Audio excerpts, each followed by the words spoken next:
Et voilà, je suis en direct. Alors, aujourd'hui, je voulais vous parler de ce que j'ai publié comme citation, tout ce que tu as toujours voulu, et de l'autre côté de la peur. Et je vais vous donner un exemple très concret.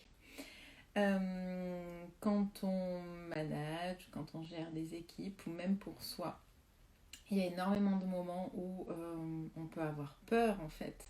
Peur de dire des choses, peur de mener certaines actions.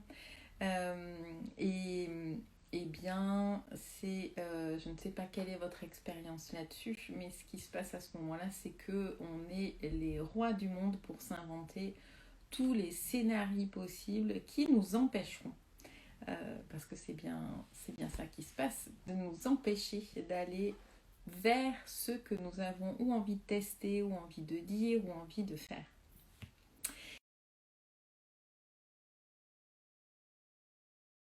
Et dont d'ailleurs j'ai parlé ce matin quand je faisais une intervention sur le télétravail, je vous en reparlerai.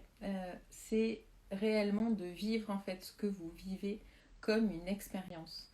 Considérez, vous pouvez considérer que c'est un jeu, mais considérez le fait que ce que vous vivez ou ce que vous êtes en train d'expérimenter est une expérience vous permet déjà de prendre un peu de recul par rapport à ce que vous êtes en train de vivre et de mettre de côté les scénarios catastrophes que on peut s'inventer pour éviter euh, pour éviter d'aborder certains sujets ou de mener certaines actions ou de prendre certaines décisions. Ce dont je vous parle, on peut très bien le vivre aussi dans sa vie perso, mais là, moi, je suis plutôt sur le pro. Ce matin,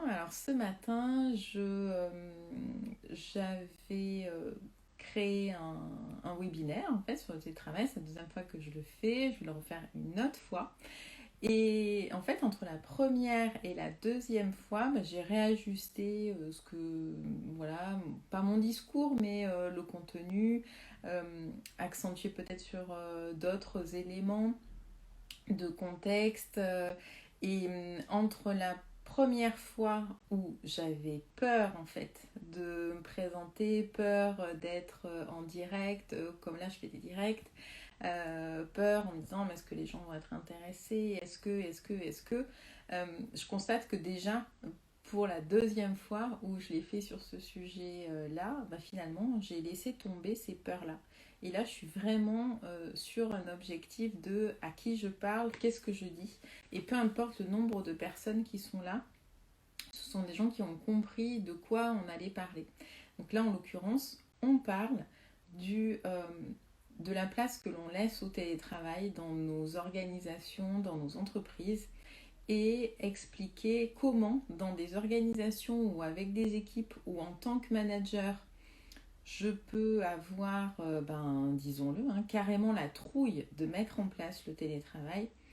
Je parlais ce matin justement des différentes étapes qui nous permettent de dépasser ces peurs. Parce que ça part vraiment de là, c'est la peur.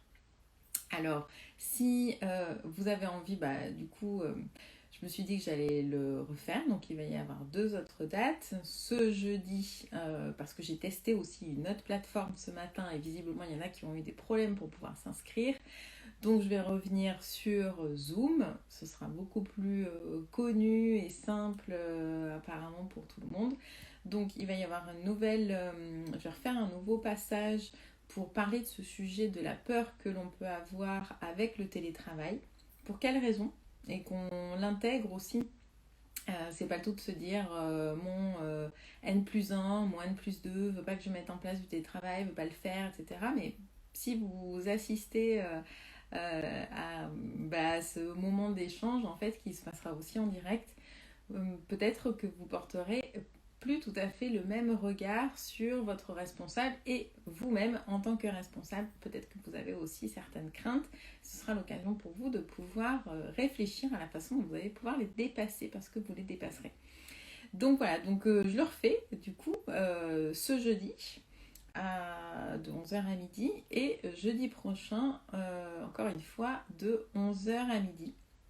Et puis après, je passe à un autre sujet parce qu'en même temps, il y a aussi deux formations sur le télétravail, arriver à travailler sur son organisation et comment aussi maintenir du lien quand on est en télétravail, qui voit le jour. Et écoutez, si ça vous tente, si vous voulez venir, bah, vous m'envoyez un message et je vous enverrai les liens pour pouvoir vous inscrire soit au rendez-vous du jeudi de cette semaine, soit celui du jeudi de la semaine prochaine. Voilà. Ce qui est intéressant vraiment, c'est que si vous avez une peur, alors il y en a que je dépasse avec mon client ou avec mes clients quand ils sont plusieurs. Et il y en a d'autres, on peut déjà soit avoir envie d'y travailler dessus et de se dire, ben voilà, là il y a une peur, je l'écoute, elle est intéressante pour moi, elle m'amène plein de messages finalement. Et qu'est-ce que je risque si je décide de dépasser ma peur? Voilà. Bien souvent, je dirais, on arrive à trouver quand même des éléments de motivation qui nous permettent de la dépasser. Et surtout, ce qui est magnifique, c'est que majoritairement, une fois qu'on l'a dépassé, qu'on a dit ce qu'on avait à dire de façon intelligente et stratégique, quand on a fait ce qu'on voulait faire, auquel on pensait, on avait réellement l'intuition que c'était ce qui était bon, quand on se retourne, on peut avoir quand même le ressenti de se dire ah ouais, tout ça pour ça quoi. Et je me suis fait toute une montagne de ça alors qu'en fait, ben, de l'autre côté, ça se passe beaucoup mieux. Donc je vous souhaite de dépasser vos peurs et puis si vous voulez qu'on en parle, vous me contactez. À très bientôt et bon début de semaine.